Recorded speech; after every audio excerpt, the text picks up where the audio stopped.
Bonjour à toutes et à tous. Est-ce que vous m'entendez distinctement avec le machin que j'ai accroché ici? Ça va? Ok. Merci pour l'invitation. Merci à toutes et à tous pour votre courage d'être là par une aussi jolie journée. C'est un vrai symbole d'importance d'être ici pour discuter de ces choses-là. On est là dans une espèce de monument républicain à l'intelligence. Dans lequel se rencontrent... Non mais rigolez pas, c'est vrai. Ah oui, bon, pour ceux qui ne savent pas, dans un monument républicain dans lequel se rencontrent science et lettres. Et c'est quelque chose de particulièrement important pour moi, parce que d'habitude les deux ne se rencontrent pas. Alors là encore, j'en vois qui ricanent, parce que je ne sais pas à quel point ils se rencontrent en pratique. Au sein de l'ENS, mais bon, le symbole est là. Et ça m'intéresse tout particulièrement parce que au cours de ces années où avec la Quadrature du Net, donc comme ça a été évoqué, on s'était forcé de tenter de défendre les libertés sur Internet ou au moins d'attirer l'attention sur ces problématiques, on s'est aperçu qu'il y avait justement un gros déficit de cette même interaction. Des gens sont très calés sur la technologie et sont parfois pas capables de l'expliquer et encore moins d'interagir avec des gens qui sont des gens des lettres, par exemple au hasard des législateurs ou des politiciens. Et de l'autre côté, des politiciens qui sont tout à fait capables d'écrire des discours poignants, mais qui n'ont pas forcément le bagage intellectuel pour maîtriser la technologie en profondeur. Et avec la Quadrature du Net, et en toute humilité, en toute modestie, on s'est efforcé justement de s'asseoir là, à cette interaction, précisément à cette intersection, entre les lettres, entre les sciences dites sociales, humaines, entre les sciences politiques, la politique elle-même, et la technologie. Et je crois que cela nous fait se poser des questions sur la façon dont on produit même les savoirs et dont on produit les connaissances. Et je vais y revenir, parce que je pense que c'est là l'enjeu absolument fondamental, que tout ce dont on est en train de discuter est au bout du compte un combat pour la connaissance et un combat pour l'intelligence. La question telle qu'elle est posée dans l'intitulé de la conférence et en lien direct avec certains événements récents, sanglants, de notre histoire ne devrait pas nous dévier ou dévier notre attention de problématiques beaucoup plus profondes. Certes, une réaction gouvernementale, politique, législative, va être beaucoup plus difficile de dormir dans ces conditions. Certes, on attend dans les semaines qui viennent, et la lumière fut au 7e jour. Ça, non, c'est pas comme ça. Bref. Une réponse législative arrive à grands pas. Et elle arrive à grands pas et même au pas de charge. Je crois que c'est le 18 mars au Conseil des ministres qu'est prévu le début formel du processus législatif de la loi sur le renseignement. Si vous suivez le Canard enchaîné, vous avez appris que la loi a été notifiée au Conseil d'État, qui l'a assez violemment retoquée. On se doutait déjà de ce qu'allait représenter cette loi. Maintenant, on en a une vision un petit peu plus précise. Il va s'agir de donner un accès open bar à la surveillance, aux entités du renseignement, à la police, comme prévu, élargir le périmètre de la surveillance, élargir la profondeur de la surveillance et donner toujours un petit peu plus de pouvoir à l'exécutif, un petit peu plus de pouvoir à la police, aux dépens du pouvoir judiciaire. Alors pourquoi je vous ai dit qu'il allait falloir tenter de s'extraire un petit peu de cette réalité immédiate, de cette histoire très récente, très violente, très émotionnelle, pour s'attarder sur les généralités? Tout d'abord parce qu'on réfléchit très mal dans l'urgence, dans l'immédiateté et dans l'émotionnalité. On y réfléchit tellement mal qu'au cours de cette quinzaine de dernières années, l'accélération de cette tendance à faire adopter des lois répressives les unes à la suite des autres, on voit très distinctement ce motif qui est décrit par Naomi Klein dans son ouvrage The Shock Doctrine, la théorie, la stratégie du choc, je crois en français, On voit cette stratégie qui a été inaugurée par le couple Reagan et Thatcher dans la fin des années 80, dans les années 90, qui est d'utiliser un sursaut, d'utiliser un choc dans la population, à coup de médias et de sondages qui étaient des outils peut-être beaucoup moins puissants dans les décennies précédentes, d'utiliser comme ça des chocs sociaux, des micro-chocs culturels à l'échelle du temps médiatique très court pour imposer des dispositions politiques, législatives qui seraient potentiellement inacceptables dans d'autres circonstances. Donc c'est l'épisode qui est en train de se dérouler aujourd'hui en France sous nos yeux. On n'a même pas eu le temps, on n'a même pas eu l'occasion de discuter, de débattre calmement de ce qui s'était passé. Le Charlie Hebdo, est-ce que c'est un attentat terroriste ou est-ce que c'est une exécution? Est-ce que c'est un assassinat ciblé? Quelle est la différence? Quelle est la différence en termes de qualification pénale? Quelle est la différence en termes d'enquête?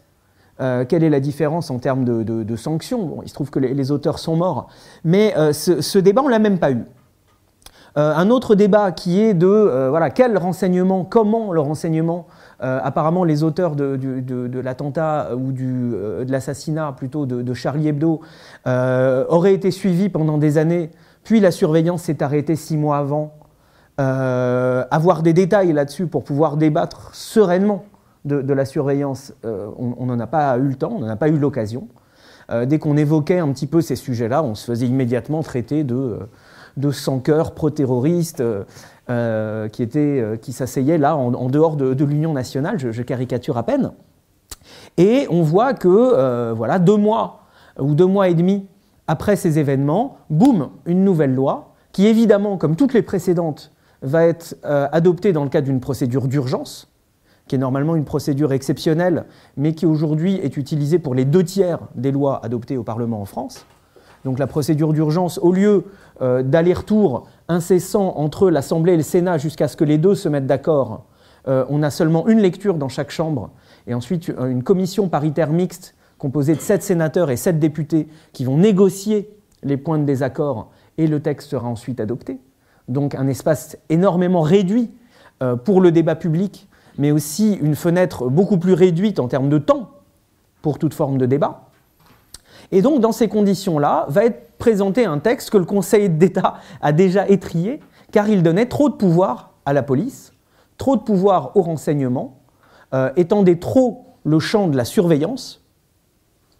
Et c'est bien ça, les questions qu'il faut se poser aujourd'hui, qu'il faudra se poser autour de cet examen parlementaire. Vous pouvez compter sur la Quadrature du Net pour être une fois de plus aux premières loges pour décrire ce processus et peut-être fournir des outils, des moyens pour les citoyens d'agir ou au moins de comprendre ce qui va se passer dans cette séquence-là. Mais au-delà de ça, il s'agit de problématiques beaucoup plus profondes qui sont en train de définir notre société, d'altérer les fondements de notre société et qui risquent de très durablement la changer. Cette tendance, c'est une tendance à ce que l'on pourrait appeler, je ne sais pas, le terme me vient comme ça, une forme d'hypersécurité. On n'est pas dans une tendance sécuritaire, on est dans une tendance hyper-sécuritaire. Je vous dis, je viens de pondre ce terme pour trouver quelque chose qui va au-delà de la sécurité, voire qui n'en est même plus, qui est invoqué au nom évidemment de la sécurité, mais qui va bien au-delà de ça. Le son est bizarre pour moi, c'est peut-être juste le retour. Pour vous aussi, est-ce que c'est la façon dont machin tient là? Je suis désolé pour la bande-son, il va falloir couper juste ce passage de l'audio. Voilà. J'appelle ça donc l'hypersécurité parce que c'est quelque chose qui va bien au-delà de ce qui est raisonnablement, normalement, la sécurité dans un état de droit et de ce qui est la sécurité en général. Lorsque vous connaissez un petit peu la sécurité et que l'on parle de la sécurité d'un espace vert, d'un magasin ou la sécurité informatique, vous savez que la sécurité démarre toujours par une analyse de risque. Une analyse de risque dans laquelle on va définir des modèles de menaces, des threat models en anglais, des modèles de menaces à partir de cette analyse de risque qui vont donc appeler à des réponses proportionnées, à des réponses qui seront autant de préparation contre ces menaces, sachant que tout le monde, dans quelque branche que ce soit de la sécurité, sait pertinemment qu'une sécurité à 100% n'existe pas, que l'on peut juste prioriser certains risques et certaines menaces pour prioriser nos réponses à certains risques et à certaines menaces. Bon, là déjà, d'un point de vue politique, certains se demandent pourquoi on va mettre 10 fois plus de moyens pour lutter contre de potentiels attentats terroristes qui font en moyenne, 3 à 5 morts par an en France. Là où des dizaines de milliers de personnes, des milliers de personnes meurent sur la route, que le nombre de morts évitables par des accidents domestiques ou des trucs tout bêtes, ou même juste l'entretien d'infrastructures ou des choses comme ça, pourrait tout à fait être priorisé dans nos choix politiques. Mais on n'en est même pas à contester ça aujourd'hui, tellement le contexte médiatique force la réflexion autour de cette problématique de quelques fous qui vont prendre une mitraillette, des grenades, des bombinettes et faire parler d'eux en faisant couler du sang. Pourquoi je mentionne cette analyse de risque ? Parce qu'elle est essentielle à tout processus de sécurité et surtout parce qu'on a l'impression que dans la logique actuelle, cette notion d'analyse de risque a sauté et a été remplacée par quelque chose d'autre. Elle a été remplacée par une rhétorique, elle a été remplacée par une idéologie, elle a été remplacée par une symbolique et par des discours politiques. Au lieu de se demander à froid, si j'ose dire, à tête reposée, comment faire pour que des individus qui, en prison, dans une très forte promiscuité, se retrouvent, parce que vulnérables, embrigadés par les tenants d'une idéologie qui n'a rien à voir avec la religion, qui a tout à voir avec une forme de secte violente. Pourquoi ces gens-là se font attraper, désocialiser, se font embrigader assez longtemps pour avoir le temps de faire des allers-retours dans des pays plus ou moins louches où ils vont s'entraîner avec des kalachnikovs, puis revenir, puis passer underground sous le radar, puis un beau jour sortir et tuer des gens. Ça, c'est éventuellement le risque ou éventuellement la menace contre laquelle on souhaiterait se protéger. Mais comme par définition les gens qui planifient ce genre d'attaque sont loin d'être tous complètement des imbéciles et que le jour où, après avoir attaqué des avions avec un cutter et les imbéciles en face se protègent contre les cutters dans les avions, ils vont évidemment adapter leur stratégie pour aller faire autre chose que des avions avec des cutters. Et donc si de là on en venait à essayer d'imaginer tous les risques possibles, comme vous voyez ces cavaliers de l'apocalypse, ces vendeurs de soupe qui sont très en cours sur les plateaux télé ou ailleurs et qui vont vous dire oui, les terroristes vont faire dérailler des trains par internet, puis exploser des centrales nucléaires avec des drones qui vont lâcher des bombes sales avec des clous dedans et des trucs et des machins dans tous les sens. Oui, des scénarios on peut en faire dans toutes les directions. C'est pas pour autant que ça en fait des risques, c'est pas pour autant que ça en fait des menaces.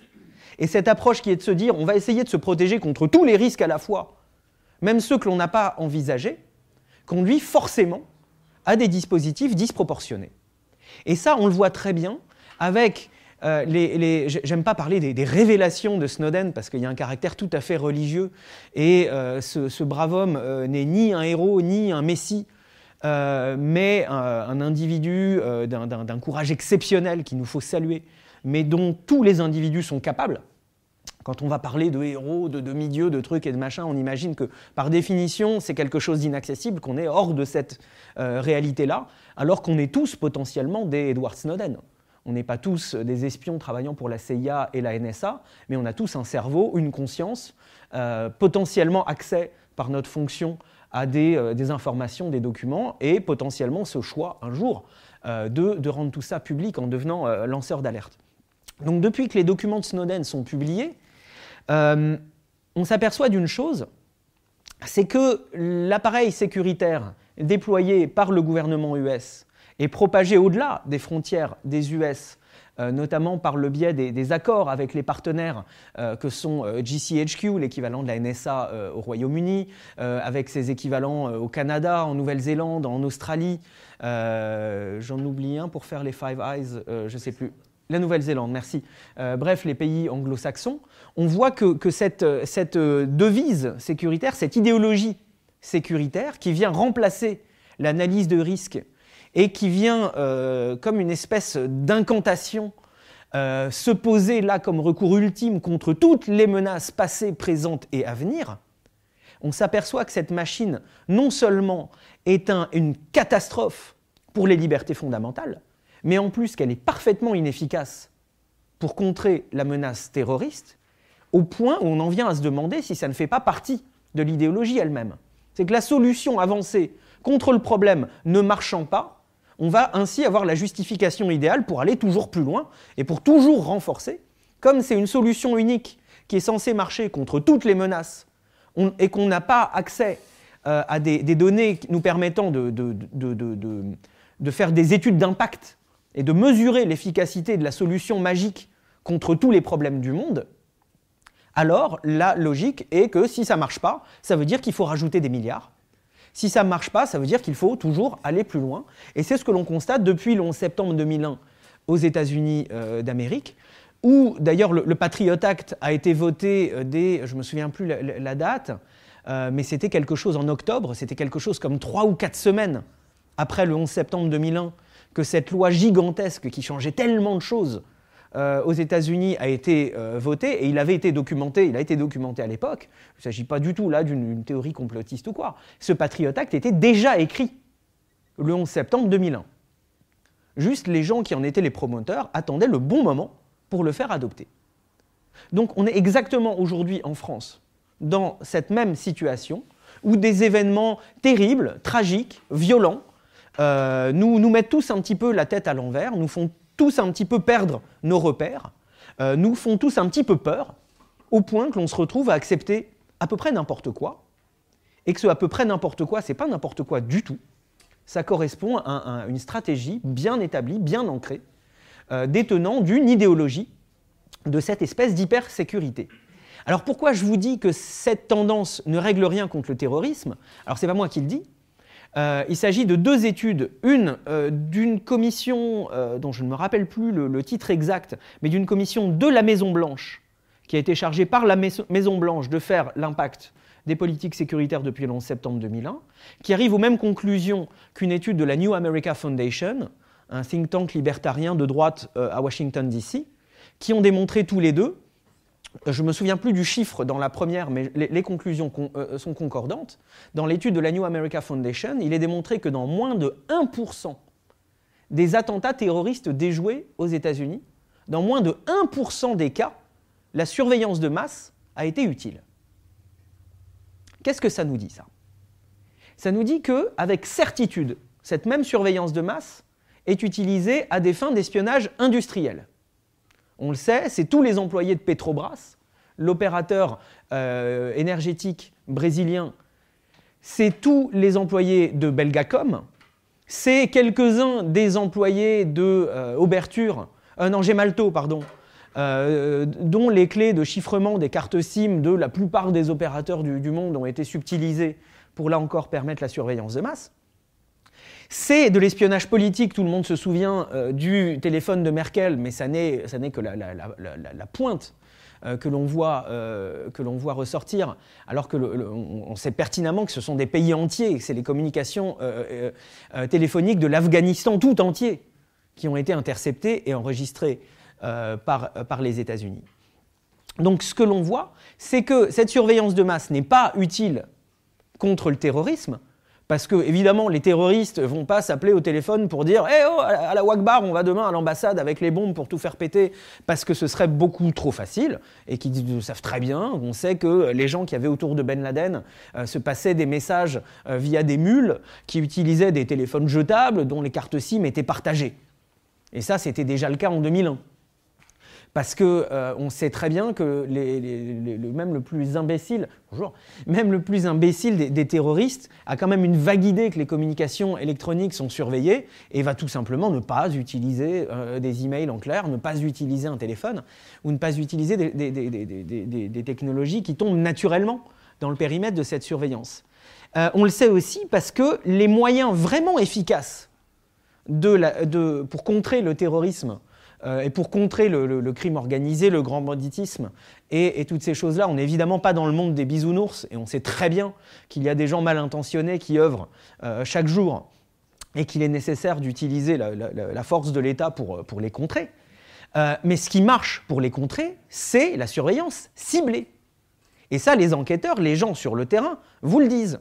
Pouvoir faire la filature des frères Kouachi et écouter à eux toutes leurs communications téléphoniques et toutes leurs communications Internet, voire éventuellement mettre une caméra dans un coin de leur salle à manger, voir un micro laser posté dans un arbre en face d'une fenêtre, à partir du moment où on sait, avec des preuves, qu'ils sont engagés dans la préparation d'un attentat, ou qu'on a une très très très très forte présomption, parce qu'ils ont déjà fait des allers-retours en Syrie, etc., et sous contrôle de l'autorité judiciaire, parce qu'il y a le temps, quand on est des années ou des mois avant la commission des faits, et que donc un juge indépendant, impartial, va dire « oui, non, le dossier me semble sérieux, vos preuves me semblent raisonnables, coup de tampon, allez mettre cette caméra, allez récolter leurs communications, et on en reparle dans 3 mois », ça c'est évidemment compatible avec les principes de la République.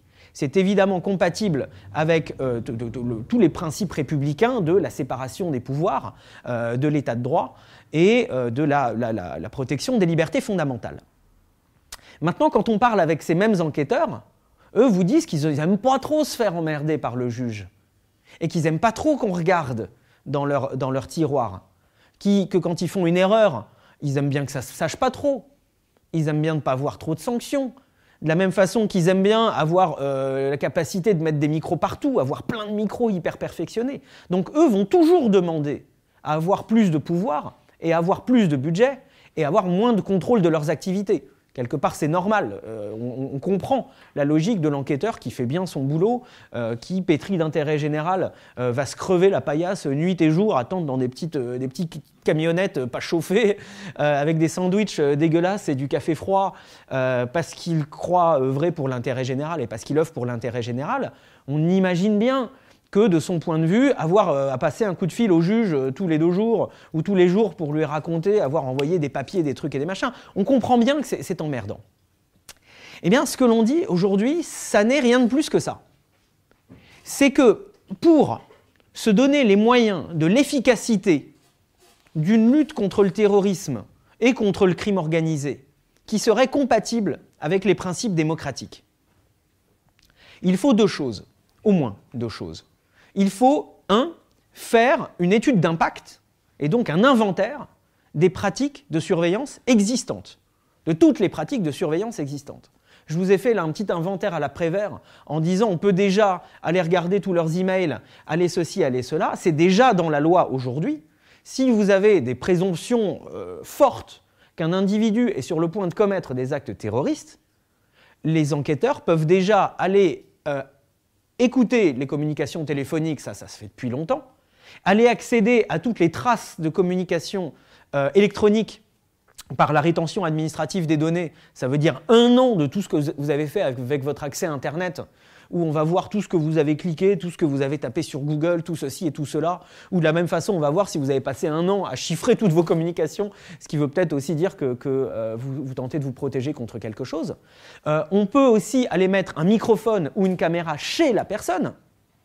De la même façon, depuis la LOPSI de 2010, on peut aller implanter des logiciels espions dans l'ordinateur de cette personne pour là choper chaque touche de clavier, potentiellement ce qui entre dans le microphone, tout ce qu'il y a sur la caméra et tout ce qu'il y a sur l'écran.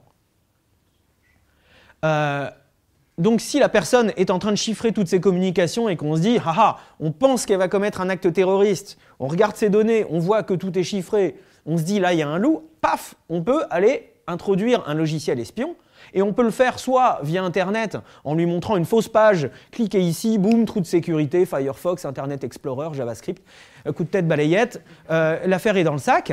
Ou si ça marche pas, parce que le type est un forcené qui utilise Tails et Tor et trucs et machin et bidule, mais s'il fait ça, à mon avis, il n'a pas le temps d'aller faire autre chose et d'aller préparer son attaque terroriste ou d'aller s'entraîner à tirer à l'arme à feu.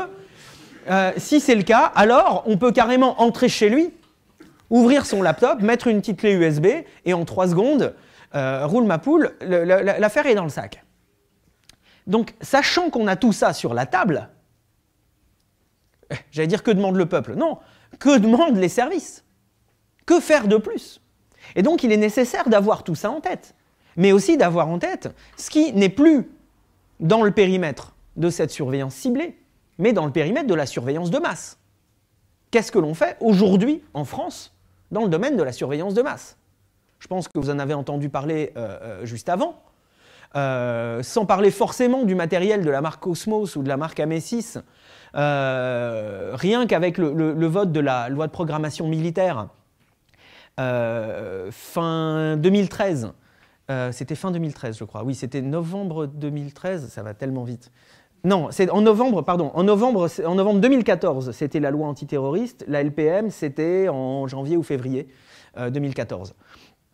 Avec la loi de programmation militaire, il y a déjà un texte tellement vague, tellement vaste, qui permet pour un certain nombre de présomptions, d'un certain nombre de crimes, d'aller se livrer à des pratiques de surveillance extrêmement vastes, où les données, notamment les données de connexion, c'est-à-dire pas que les données de connexion qui permettent de savoir qui parle à qui, et donc, quand dans le texte de loi, il y a écrit notamment les données de connexion, ça veut dire pas que, et notamment aller prélever les données à la source, ce qui veut dire potentiellement installer du dispositif de surveillance au cœur même du réseau, et là où les communications se font. Donc, ce que nous disons, c'est qu'il faut faire aujourd'hui, on a aujourd'hui en tant que citoyen ce droit d'inventaire de la surveillance, qui est indispensable pour décider de l'efficacité des mesures actuelles, et donc éventuellement débattre du manque d'efficacité de certaines de ces mesures et de comment l'augmenter dans le cadre républicain de l'état de droit, de la séparation des pouvoirs et de la défense sans compromis de nos libertés fondamentales. Je vais me dépêcher parce que j'ai surtout envie que l'on discute et que je ne vais pas pouvoir rester très longtemps, hélas, pour le pot après l'événement. Parce que, au-delà, je vous l'ai dit, de ce débat qui arrive en France dans les semaines qui viennent, se pose au moins une question bien plus profonde, qui est la question donc de ce que je qualifiais tout à l'heure d'hypersécurité, qui est une question de société sur les modèles de sécurité que l'on conçoit, que l'on accepte, que l'on déploie, et sur les conséquences de ces modèles de sécurité sur notre société. Cette question-là est intimement liée à une autre question qui me tient particulièrement hacker, et qui... Oui, ouais, ça va. Elle était très facile. Une question qui me tient particulièrement à cœur et qui sera peut-être au goût d'une partie du public ici aujourd'hui. Cette question des modèles de sécurité est directement liée à des questions qui ont trait à notre rapport à la technologie. Et je vais vous la faire courte. Depuis que l'on sait que la NSA, non seulement écoute tout, c'est la doctrine depuis 2001, Bill Binney et d'autres lanceurs d'alerte de la NSA avant Snowden l'ont très bien expliqué, que le 12 septembre 2001, la NSA a adopté une doctrine qui était « collect it all », tout collecter, tout collectionner, tout aspirer. Au-delà de cette doctrine-là, on sait que la NSA et ses partenaires sont allés saboter la technologie, et principalement la technologie commerciale grand public, au travers du programme Bull Run, où la NSA dépense 250 millions de dollars par an pour aller saboter les technologies commerciales de plein de façons différentes, parfois en infiltrant les équipes de programmeurs, parfois en infiltrant les comités de standardisation, parfois en payant les entreprises pour laisser des trous de sécurité ouverts, etc., etc. Donc cette logique d'hypersécurité, d'essayer d'avoir un modèle ultime, unique, pour se protéger contre toutes les menaces, en est déjà allé. Je vous rappelle que Snowden a publié des documents qui datent de 2012. Donc on parle d'agissements qui étaient vrais il y a 3 ans. Vous savez tous ce que représente 3 ans en termes de technologie. On a déjà changé d'ère. On a déjà franchi 1 ou 2 ordres de magnitude depuis les documents de Snowden. Et déjà en 2012, la politique de sécurité, enfin de sécurité, entre guillemets, d'hypersécurité de la NSA, qui est censée œuvrer pour améliorer la sécurité des citoyens américains, comprenait d'abaisser la sécurité des citoyens du monde entier en sabotant les technologies de chiffrement et les technologies de sécurité. Donc c'est bien pour ça que je mets les guillemets aériens autour de sécurité en parlant de cette politique-là. Ce que l'on a vu, et c'est amusant comment c'était clair pour une grande partie d'entre nous qui étions déjà à nous poser ces questions-là de l'architecture technopolitique et de l'interaction entre la technologie et la politique. Ce que cela révélait, c'est que le modèle de technologie qui repose sur des logiciels et du matériel fermé, sur des services centralisés et sur une illusion de sécurité, ce modèle-là est vain, est nul et ne nous permettra jamais de protéger nos données ou de protéger nos communications. J'y reviens. Toutes les technologies qui ont pu être sabotées par la NSA, enfin pas toutes, mais une grande partie, celles dont on a appris dont on a appris le sabotage par les révélations concernant le programme Bull Run. Évidemment, et on va y venir, les logiciels libres aussi peuvent être sabotés, mais différemment. Toutes les technologies que la NSA a pu saboter étaient soit des services centralisés, comme des Google, des Facebook, des machins, où si tout le monde va donner toutes les données de tous ses comportements, de tous les aspects de sa vie à un endroit donné, il est évidemment hyper facile d'aller à cet endroit donné et de tout prendre, d'arriver avec une jolie lettre qui dit « on prend tout et vous fermez votre gueule parce que c'est comme ça ». Et que Facebook, Google ou compagnie n'aient juste pas le choix, parce que la loi américaine est comme ça. Donc évidemment, si votre service est centralisé et hyper centralisé, vous représentez une mine d'or. Si votre modèle économique est de collecter les comportements et d'analyser les comportements de vos utilisateurs, vous êtes une mine d'or pour le renseignement et aucun service de renseignement ne va se passer d'aller piocher chez vous. Deuxièmement, c'était des logiciels fermés et du matériel fermé.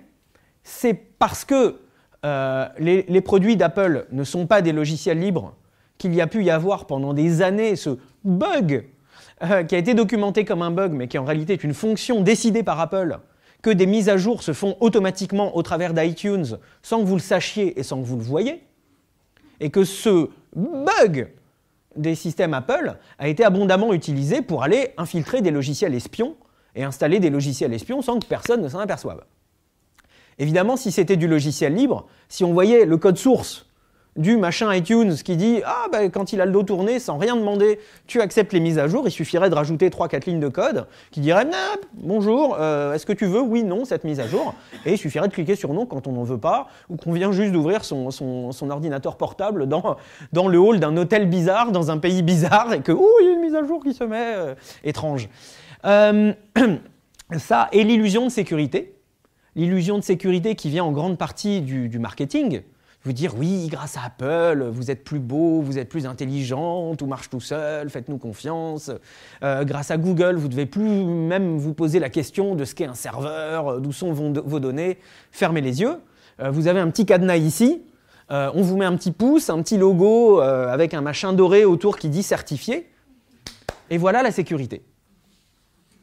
On sait que tout ça, c'est du vent, mais non seulement c'est du vent, ce sont des caractéristiques de la technologie qui permettent ces abus de pouvoir, qui sont la surveillance de masse, et qui sont le sabotage, la subversion de la technologie à l'encontre des citoyens. Or, dans le miroir de ces caractéristiques des technologies du contrôle, on le sait, nous les nerds, nous les hackers, nous les curieux, nous les enthousiastes, on le sait, existent dans le miroir les paramètres qui sont ceux des technologies de la liberté, des technologies qui rendent plus libres plutôt que de rendre plus asservis. En face de la centralisation, de l'hypercentralisation des données et des communications, évidemment, il y a la décentralisation, merci, dont l'aboutissement est l'auto-hébergement. Chacun a chez soi un petit ordinateur comme ça, dans un coin, dans lequel il y a ses emails qui arrivent, chiffrés, dans lequel il y a ces photos que l'on veut partager seulement avec les gens avec qui on veut partager, dans lequel il y a ces fichiers que l'on partage seulement, etc. Bon, pour le moment, c'est encore un tout petit peu de la science-fiction. Il faut de l'huile de coude, il y a quelques projets hyper intéressants, il y a la philosophie de la Freedom Box qu'Eben Moglen a partagé avec le monde il y a 5 ans maintenant. Et donc, on a des pistes pour aller là-bas. Mais en attendant cette décentralisation parfaite, où chacun a les moyens technologiques de contrôler ces données, ces mails, les partages de ces données, etc., on peut progresser vers cette décentralisation parfaite, notamment en mutualisant l'échelle d'une promo, d'une école, d'un hackerspace, d'une administration publique, d'une entreprise, d'une bande de potes, d'une association, partager un serveur sur lequel on va partager des fichiers, des photos, des mails ou des choses comme ça. En face de la fermeture des logiciels et des matériels, évidemment, il y a le logiciel libre. Merci. Le logiciel libre qui est un bien commun universel qui appartient à l'humanité tout entière. Le logiciel libre dans lequel l'auteur initial fait le choix de partager avec l'humanité tout entière les libertés dont il jouit sur son œuvre, sur le logiciel dont il est l'auteur, à savoir tout le monde a la liberté d'utiliser, de copier, d'étudier le fonctionnement du logiciel, mais aussi de le modifier et de redistribuer les modifications. Alors l'étudier et modifier, beaucoup se disent « oui, mais moi je m'en fous, je ne suis pas nerd ». Moi, je ne suis pas X, Y ou Z, X, Y, Z étant un petit génie de l'informatique, un hacker, un ceci ou un cela, un ingénieur. Pour autant, on bénéficie collectivement de cette potentialité de comprendre le fonctionnement et d'agir sur le fonctionnement, de modifier le fonctionnement. Et c'est bien cette capacité collective qui compte. Si vous n'avez pas une vie entière à dédier à apprendre la programmation en langage C ou en Python et aller lire le code source de quelqu'un d'autre pour savoir ce qui se passe dans votre navigateur web ou dans le... Très bien, c'est pas ce qu'on demande. Ce qui compte, c'est qu'il y ait quelqu'un, peut-être au Hack Lab de l'ENS, peut-être dans un autre Hack Lab, peut-être à l'autre bout du monde, peut-être à l'Agence nationale de la sécurité des systèmes d'information, l'ANSSI, quelqu'un qui aura cette capacité-là, qui un beau jour va regarder et se dire « Hey !» Il y a un bug là qui peut être utilisé pour rentrer dans la machine et faire des trucs. Donc cette capacité universelle, on en bénéficie même si on n'a jamais vu une ligne de code de sa vie et qu'on n'a pas l'intention d'en voir une. Et c'est bien cette sphère de liberté que collectivement on fait avancer, que collectivement on bâtit par le logiciel libre. Et se pose la question évidemment du matériel libre. Et là, on a un sérieux problème avec les ordinateurs qui sont en passe de devenir les ordinateurs les plus répandus aujourd'hui et qui sont dans les poches de chacun et qui contiennent tous des boîtes noires. Des puces qui sont un ordinateur dans l'ordinateur, qui ont un système d'exploitation dans le système d'exploitation. C'est un deuxième microprocesseur dans le téléphone, donc un deuxième cerveau qui s'appelle le baseband, la puce radio, qui est celle qui communique avec l'extérieur par une patte, et qui par l'autre patte communique avec tout le reste du téléphone, donc le stockage, le micro, la caméra, etc.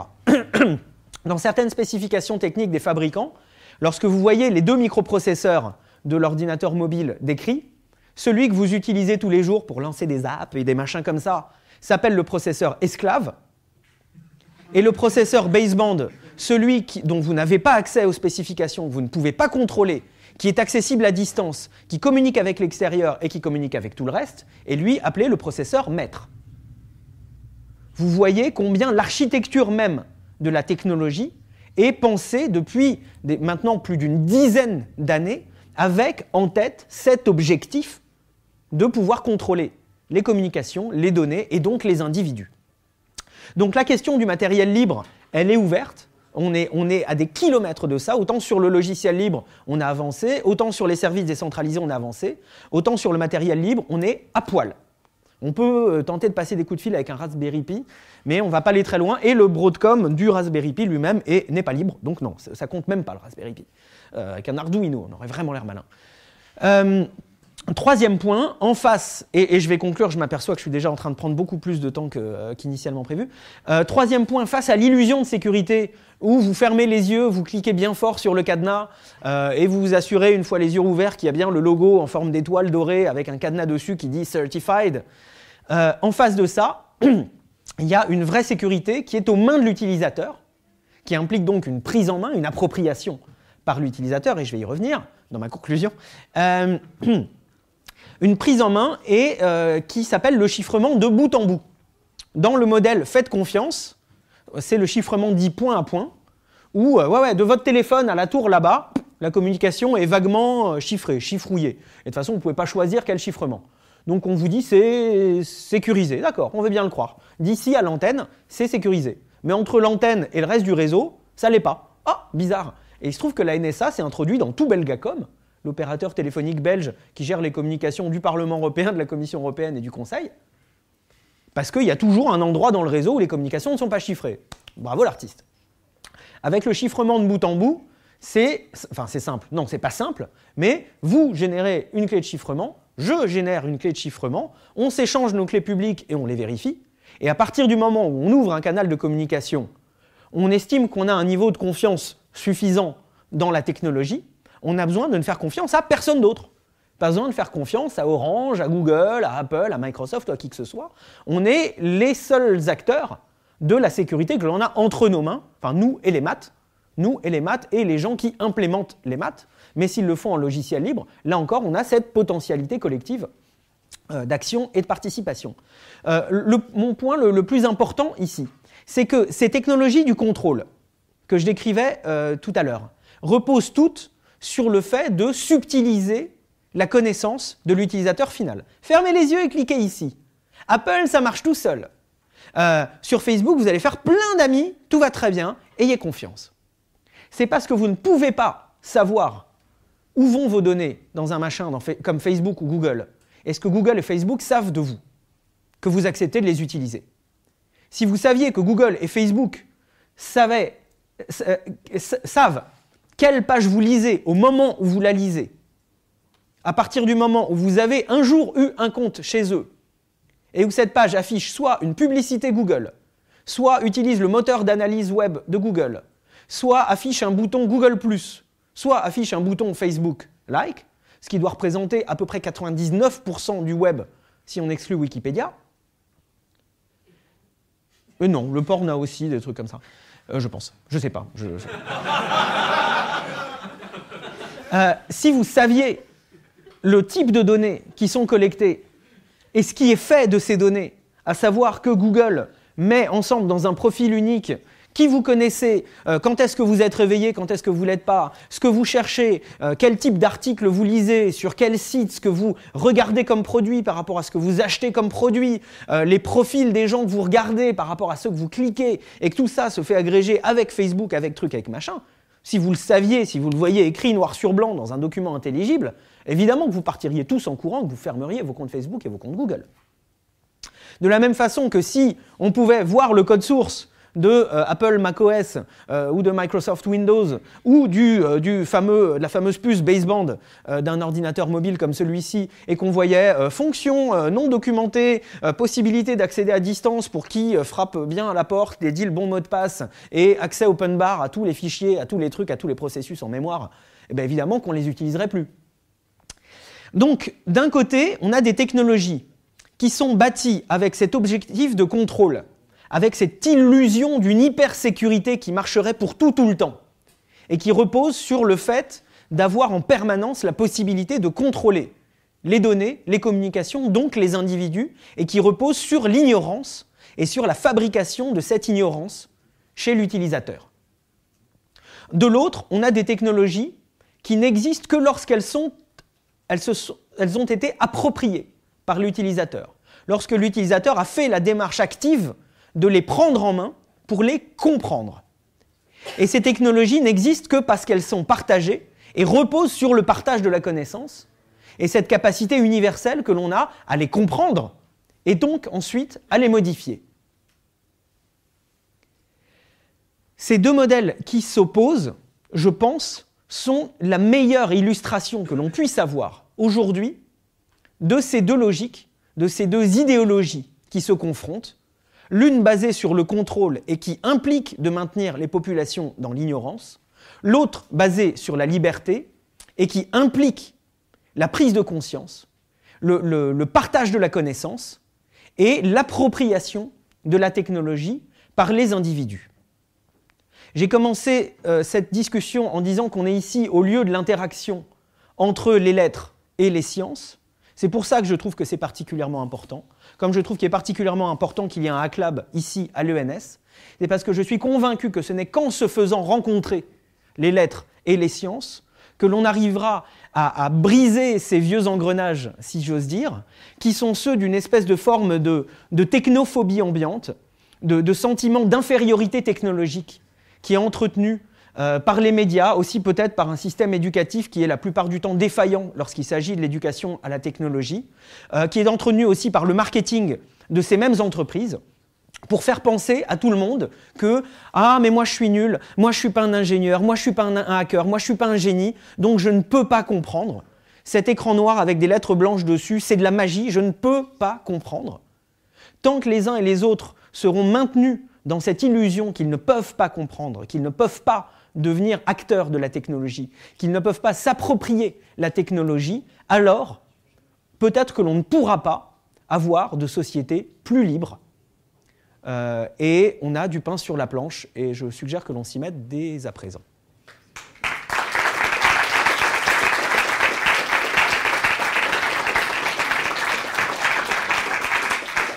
Économiser du temps pour la discussion, c'est beaucoup plus intéressant. Merci beaucoup. Du coup, on va laisser la place tout de suite aux questions. Questions, commentaires, trolls, tout est bienvenu.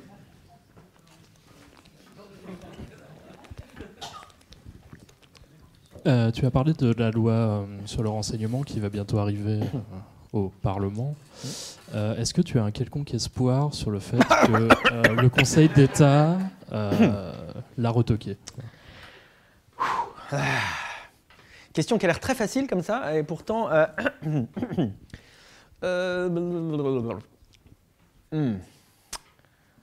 D'abord, le contexte général de la réponse à ma question, qui est « nul n'est besoin d'espérer pour entreprendre ». Et ça, c'est très important. On a déjà remporté des victoires depuis qu'on agit en tant que la Quadrature du Net, qui étaient des victoires politiques majeures, qui, dans les faits, ressemblaient à des défaites sur le plan strictement législatif. Genre, Adopi 2 a été adopté. Mais comme un machin mort en vol, carbonisé, qui s'est écrasé dans un trou dans le sol, après que le Conseil constitutionnel ait envoyé une baffe au gouvernement parce qu'il violait la liberté d'expression. Donc, où se situe la victoire et où se situe la défaite est quelque chose qui est extrêmement difficile à évaluer. Ensuite, sans parler victoire-défaite comme si c'était binaire, c'est des idées qu'il faut faire avancer. C'est une bataille, c'est comme on dit en anglais, une uphill battle.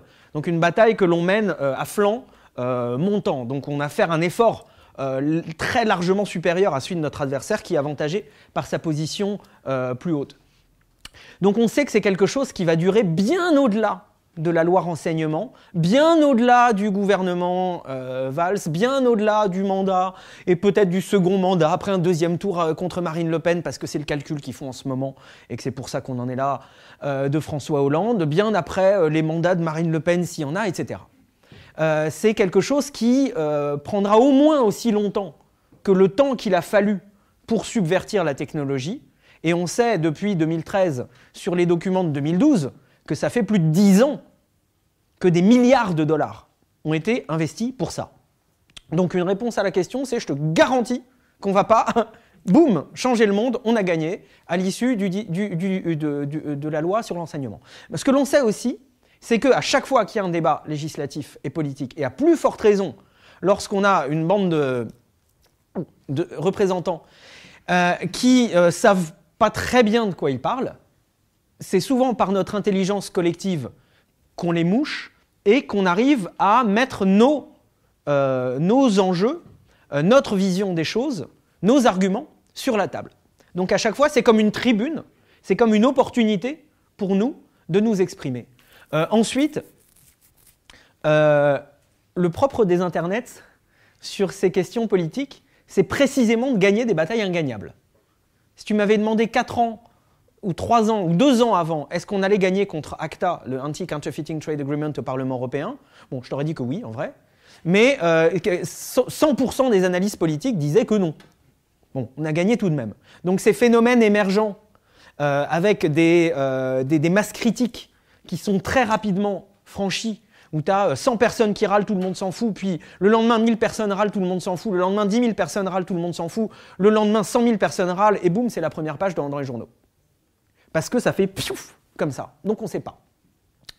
Maintenant, comme je te disais, c'est une uphill battle, parce que sur ces questions-là, en particulier, sur les questions sécuritaires, non seulement le débat est particulièrement émotionnel, mais en plus les gens qui font le débat, les conseillers de l'ombre comme les espèces d'Alain Bauer et de machins comme ça, qui écrivent les arguments, mélangent des sujets émotionnels, ou sur la censure des contenus, c'était au sujet de la pédopornographie sur Internet, qu'il ne faudrait même pas appeler comme ça, il faudrait appeler ça des représentations de scènes de crimes commis contre des mineurs, c'est même pas de la pornographie. Et donc déjà, rien que de parler de ça, c'est oh là là, mon Dieu. Et qu'en plus, dans le débat, il y a des députés en séance qui disaient « Oui, nous allons voter ça pour empêcher à des petits-enfants de tomber par hasard sur Internet sur des sites pédopornographiques. » On n'a pas le temps de tomber de l'armoire, puis de la chaise, puis de la moquette, puis du truc, du machin, que le truc est déjà adopté. Et déconstruire ces espèces de boules puantes, c'est un débat qui est piégé à dessein pour que l'on ne puisse pas débattre sereinement. Donc c'est à nous de construire des narrations, de construire des symboliques, de construire des discours politiques qui vont porter comme autant d'alternatives, et pas aller les voir en disant « Ah oui, mais alors vous dites la pédopornographie, mais en fait c'est pas comme si, c'est machin ». Il faut leur dire « Non, non, là c'est de la censure. Ce que vous combattez, on est d'accord, il faut le combattre, mais ce que vous prévoyez de faire, c'est de la censure. » Et si ça se fait entendre, ben déjà on a un tout petit peu gagné. Donc ça va vraiment pas être rigolo. Question, réaction, troll? Oui, attends, on va le faire au micro. Ouais, mais c'est pour l'enregistrement, je crois. Ou alors je peux répéter, sinon... Et alors, puisque vous fréquentez les députés et les sénateurs, quel est le niveau d'éveil des députés et des sénateurs à ces questions? Est-ce qu'ils voient les boules puantes, ou est-ce qu'ils ont bien conscience que ce sont des boules puantes et qu'il faut faire le tri? Je me garderais bien de toute généralité, parce que, comme disait le poète Didier Super, il y en a des biens. Et sans rire, il y en a des biens, et vraiment partout.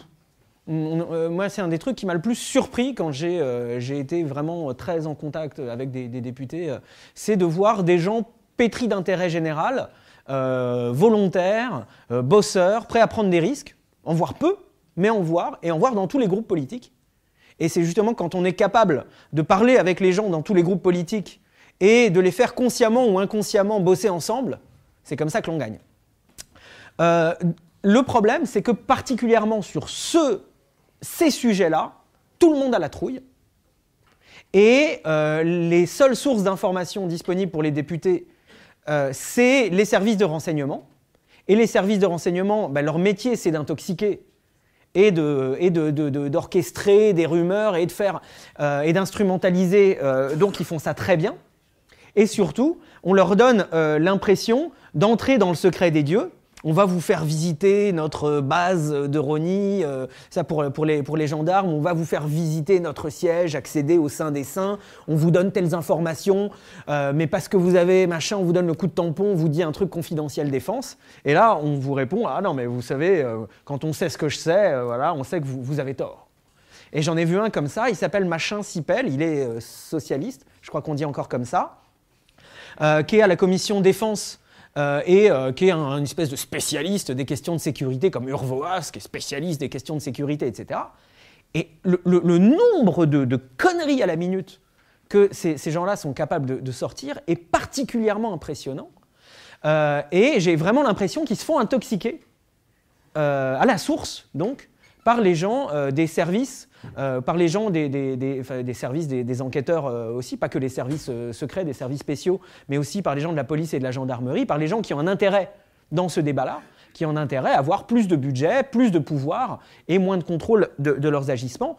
Pour quand même, ce bonhomme qui donc se targue, à un moment, voilà, quand on lui pose des questions précises, il dit « Là, de toute façon, ce que vous me demandez, là, c'est confidentiel défense. Là, on est à la limite où il faut faire confiance aux grandes personnes. » C'est ce qu'ils aiment bien dire. Faire confiance aux grandes personnes, c'est faire confiance à ceux qui sont dans le secret, mais qui du coup ne peuvent pas vous en parler parce qu'ils sont dans le secret et pas vous. Ce bonhomme-là m'a quand même dit « Ouais, mais bon, si ce que vous dites est vrai, pourquoi Edward Snowden a choisi la Russie ?» A choisi la Russie. Il ne faut pas être accrédité confidentiel défense, il ne faut pas visiter l'ambassade d'Équateur à Londres, il n'y a pas besoin d'utiliser Tails pour savoir que le passeport d'Edward Snowden s'est fait révoquer pendant qu'il était dans l'avion et qui transitaient par la Russie pour aller en Amérique centrale. Donc j'ai été impressionné par la morgue avec laquelle ce bonhomme était capable de débiter des conneries monumentales, mais parce qu'il est dans la commission machin, parce qu'il a les sources, parce qu'il a accès aux secrets, il est celui que les autres vont écouter.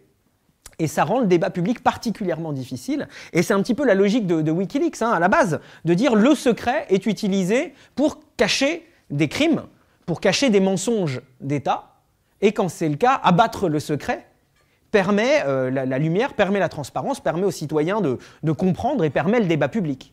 C'est ce qu'il faut faire aujourd'hui sur la surveillance en France. Il nous faudrait un Edward Snowden français qui, dans les semaines d'avant l'examen parlementaire de la loi renseignement, nous révèle ce que la France fait réellement en matière de surveillance de masse et de surveillance ciblée pour que l'on puisse débattre de quelle surveillance est nécessaire, dans quelles conditions et de quels moyens donner aux uns et aux autres.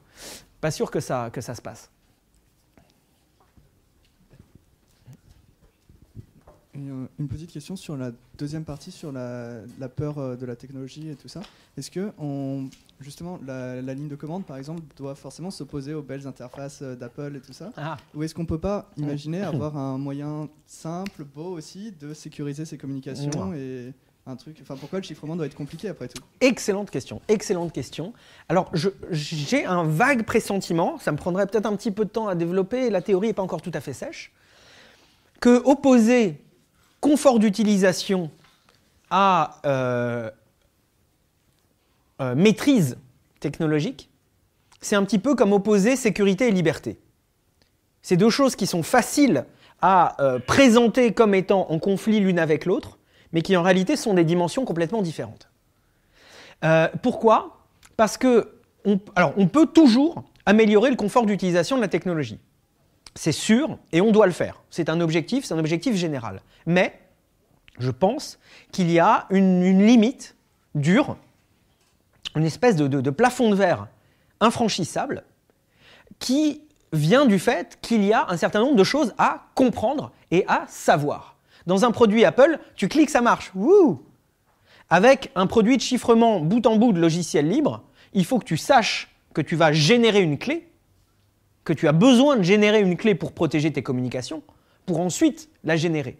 On ne peut pas te maintenir dans l'ignorance totale, parce que si tu ne génères pas de clé, que tu ne tapes pas de mot de passe un petit peu costaud et que tu ne comprends pas ensuite que tu vas partager ta clé publique avec quelqu'un, si tu ne comprends pas des concepts fondamentaux que vraiment n'importe qui peut comprendre. Ma mère l'a comprise. On a vu des étudiants littéraires comprendre et chiffrer leur mail en 2 heures. Non, mais vraiment. Attendez, des journalistes, si des journalistes sont capables de comprendre et de commencer à chiffrer, c'est vraiment que n'importe qui est capable de le faire. Je caricature à peine.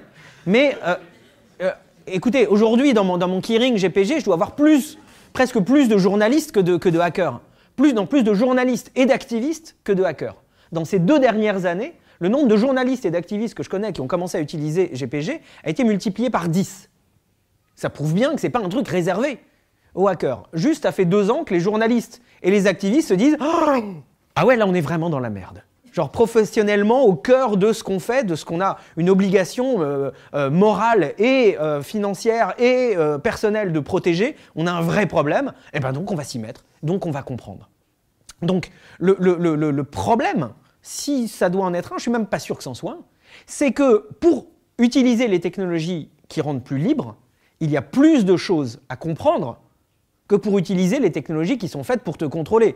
Les technologies qui te contrôlent, c'est comme le coyote qui va faire une ligne de graines qui va arriver sur la tapette qui va se refermer sur le bip-bip.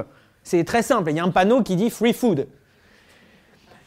Donc par définition, si cette technologie est là pour être en capacité de récolter tout ce que tu fais, tout ce que tu dis tout le temps, eh ben on va comme l'héroïne dont la première dose est gratuite. Limite, on va te donner, on va te dire le produit c'est gratuit, prenez-le, tout va très bien.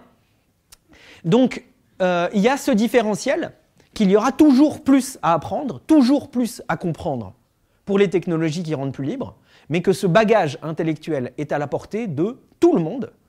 Et c'est là justement qu'il nous faut faire ce travail, déjà un travail qui est forcément individuel, puis ensuite un travail collectif pour faire comprendre cela. Cette notion de user-friendly, en réalité, on le voit dans les faits, c'est devenu user-enemy.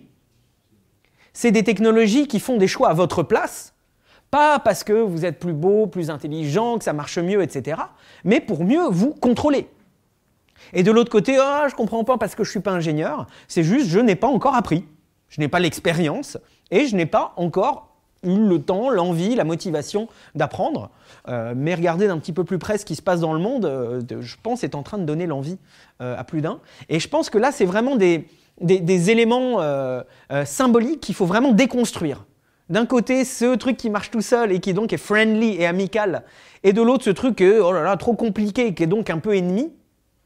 En fait, c'est une logique qui est complètement inversée. Ce qui est présenté comme ami est ennemi, et ce qui est vu, perçu comme ennemi, est en réalité ami. On va prendre peut-être encore une dernière question.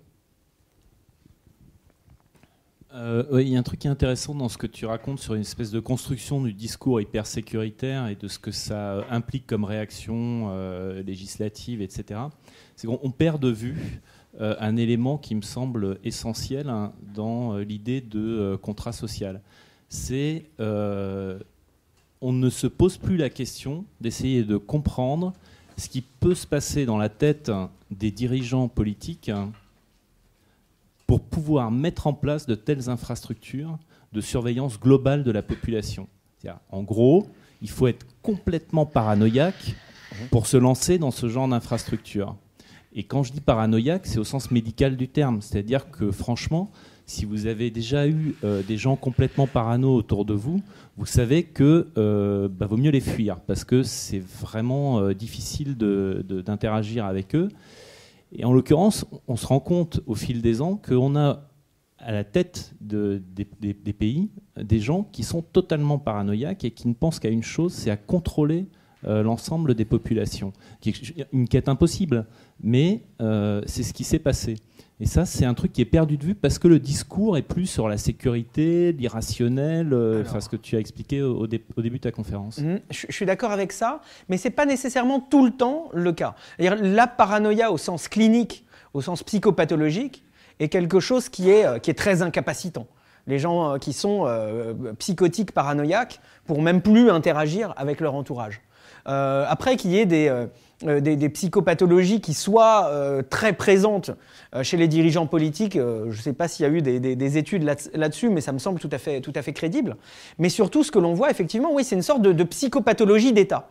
Une paranoïa d'État, où les moyens de l'État tout entier sont subvertis, à l'image de la NSA, qui est devenue un État dans l'État, dont le représentant...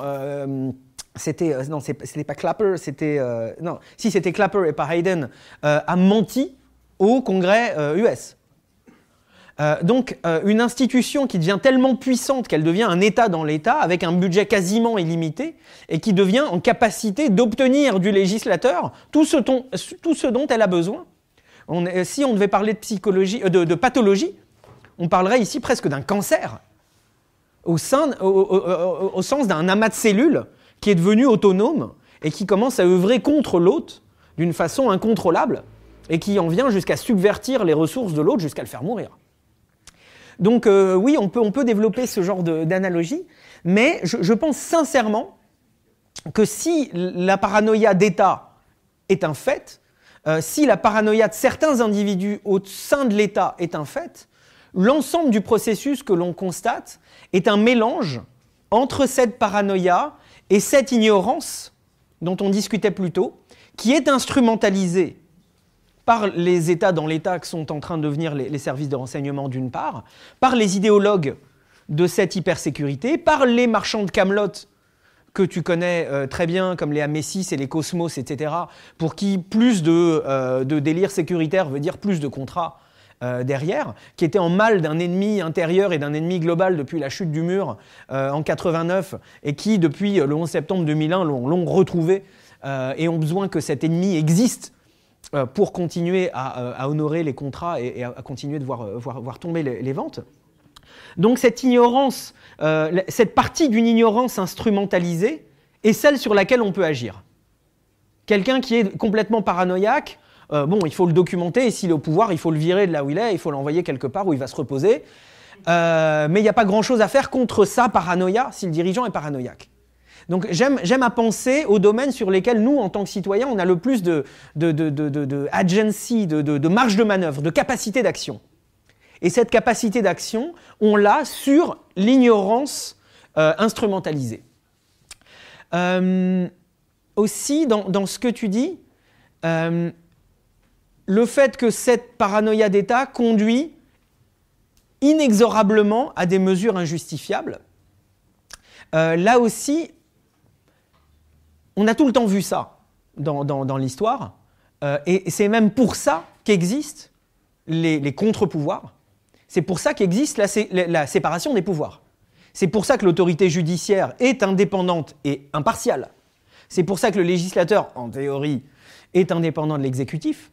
C'est aussi pour ça qu'il y a le quatrième pouvoir, qui est la presse, dont les sources sont protégées par la loi et par la théorie, et que l'on estime que cette indépendance de la presse est un des piliers de la démocratie. Le mécanisme des institutions et cette séparation des pouvoirs est là de telle façon que l'on puisse tous, d'une façon ou d'une autre, faire pression sur un des pouvoirs lorsqu'il déraille. Mais on est en train précisément de perdre ce pouvoir-là, et c'est bien là que les fondements de nos sociétés, les fondements de nos démocraties sont attaqués par ces mesures-là. Là aussi, dans ce que tu dis, j'ai tilté, ça me rappelle au principe de proportionnalité. Pourquoi la surveillance de masse n'est jamais tolérable dans une démocratie, même en insistant, même s'il y a 12, 50, 100, 1000, 10 000 personnes qui sont tuées brutalement par des bombes, des couteaux, des trucs dans tous les sens, les trucs les plus horribles. Pourquoi la surveillance de masse ne sera jamais justifiée? Pourquoi elle sera toujours une violation massive des libertés fondamentales? C'est parce que lorsque l'on surveille tous les citoyens en se disant que le futur potentiel coupable est forcément dedans, on va forcément surveiller des innocents. Et surveiller des innocents, ça n'est pas tolérable dans un état de droit. Une surveillance qui s'étend même aux innocents est considérée comme disproportionnée, comme le fait on n'arrive pas à identifier l'auteur d'un meurtre, on sait que l'auteur d'un meurtre est dans cette pièce, on n'arrive pas à l'identifier, donc on envoie tout le monde en prison. C'est ce que font les régimes autoritaires, c'est disproportionné. Et ce principe de proportionnalité est au cœur de l'élaboration des législations, doit être au cœur, est un des principes fondamentaux des magistrats lorsqu'ils prennent une décision. Le magistrat doit prendre une décision qui est proportionnée, juste, et je ne me rappelle plus des autres caractéristiques, ça doit être une des premières leçons de droit pénal. Et donc il est extrêmement facile, et ce n'est pas seulement moi qui le dis, c'est le rapporteur spécial à l'ONU pour la liberté d'expression, Franck Larue, et je crois même son successeur, c'est le Conseil de l'Europe dans son rapport sur la surveillance, c'est le Parlement européen dans son rapport sur la surveillance, c'est la Ligue des droits de l'homme, Amnesty, etc., etc. Tout le monde dit ça, c'est que la surveillance de masse ne peut pas répondre à ce critère de proportionnalité, et cet argument-là suffit dans une discussion dépassionnée, dans une discussion intelligente, si j'ose dire, à clore le débat. Et c'est bien ce qu'il nous faut faire. Et je crois que c'était la dernière question. Hélas. Je vous remercie du fond du cœur.